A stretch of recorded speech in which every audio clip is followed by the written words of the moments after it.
বন্ধ হয়ে যাচ্ছে বরিশাল সেক্টরের রাষ্ট্রীয় যাত্রীবাহী বিমানের ফ্লাইট। চলতি বছর শনাক্ত ডেঙ্গু রোগীর ৩৯% বরিশালে বৈদ্যুতিক গোলযোগ থেকে আগুন পড়ল ২৭ দোকান। ঢাকা বরিশাল মহাসড়কের সংস্কার শেষ না হতেই ফের খানাখন্দে ভরা। পিরোজপুরে খাল দখল করে দোকান নির্মাণের অভিযোগ। বরিশালের সোনারগাঁও টেক্সটাইল মিলে ভয়াবহ অগ্নিকাণ্ড।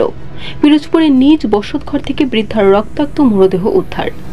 লঘুচাপে উত্তাল কুয়াকাটা সমুদ্র সৈকত।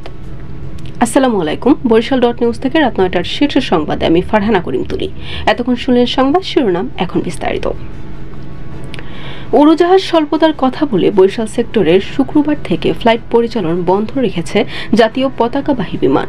ফলে বিভাগীয় সদর ছাড়াও পায়রা সমুদ্র বন্দর ও পর্যটন কেন্দ্র কুয়াকাটার সাথে দ্রুত যোগাযোগ ব্যবস্থা বন্ধ হয়ে যাচ্ছে। তবে খুব শীঘ্রই বরিশাল সেক্টরে বিমান আবার ফ্লাইট পরিচালনা শুরু করবে। দেশে চলতি বছর এইডস মশাবাহিত ডেঙ্গু ভাইরাস সবচেয়ে বেশি শনাক্ত হয়েছে বরিশাল বিভাগে। স্বাস্থ্য অধিদপ্তরের হিসেবে বৃহস্পতিবার সকাল পর্যন্ত দেশে ডেঙ্গু শনাক্ত হয়ে ১৮,৬২৫ জনের শরীরে। এদের মধ্যে ৭,২৮৯ জনই বরিশাল বিভাগের, যা মোট শনাক্তের প্রায় ৩৯%।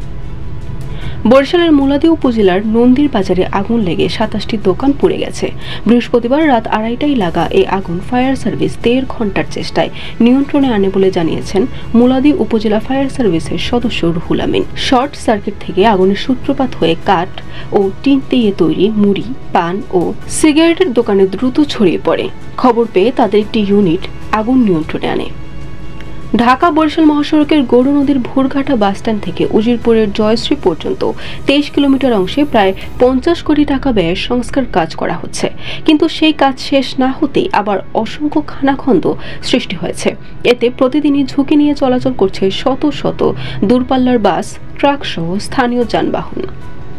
পিরোজপুরের নেসারাবাদী ইউপি সদস্যের নেতৃত্বে উপজেলার ৪ নং আটঘর কুড়িয়ানা ইউনিয়নের আন্দাকুল গ্রামে একটি বাণিজ্যিক খালের মোহনা ও পর্যটন কেন্দ্রের খাল দখল করে দুটি দোকানঘর নির্মাণের অভিযোগ পাওয়া গেছে।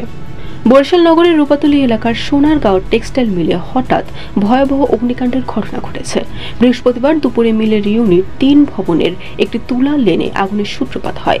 খবর পেয়ে দ্রুত ঘটনাস্থলে পৌঁছে ফায়ার সার্ভিসের ৫টি ইউনিট সম্মিলিত প্রচেষ্টায় ১.৫ ঘণ্টা চেষ্টার পর আগুন নিয়ন্ত্রণে আনতে সক্ষম হয়। পিরোজপুর সদর উপজেলার কদমতলা ইউনিয়নের বৈরামপুর গ্রামে নিজ বসতঘর থেকে রোকেয়া বেগম নামে এক বৃদ্ধা নারীর রক্তাক্ত মরদেহ উদ্ধার করেছে পুলিশ।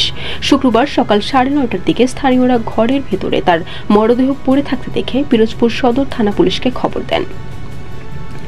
উত্তর বঙ্গোপসাগর ও তৎসংলগ্ন এলাকায় সৃষ্টি হওয়া লঘুচাপের কারণে উত্তাল হয়ে উঠেছে কুয়াকাটা সমুদ্র সৈকত। এতে করে ধ্বংসস্তূপে পরিণত হয়েছে সৈকতের ২.৫ কিলোমিটার জায়গা। শুক্রবার সরেজমিনে দেখা যায় সমুদ্রের উত্তাল ঢেউয়ে সৈকতের ২.৫ কিলোমিটার জায়গা ধ্বংসস্তূপে পরিণত হয়েছে। বরিশাল.নিউজ।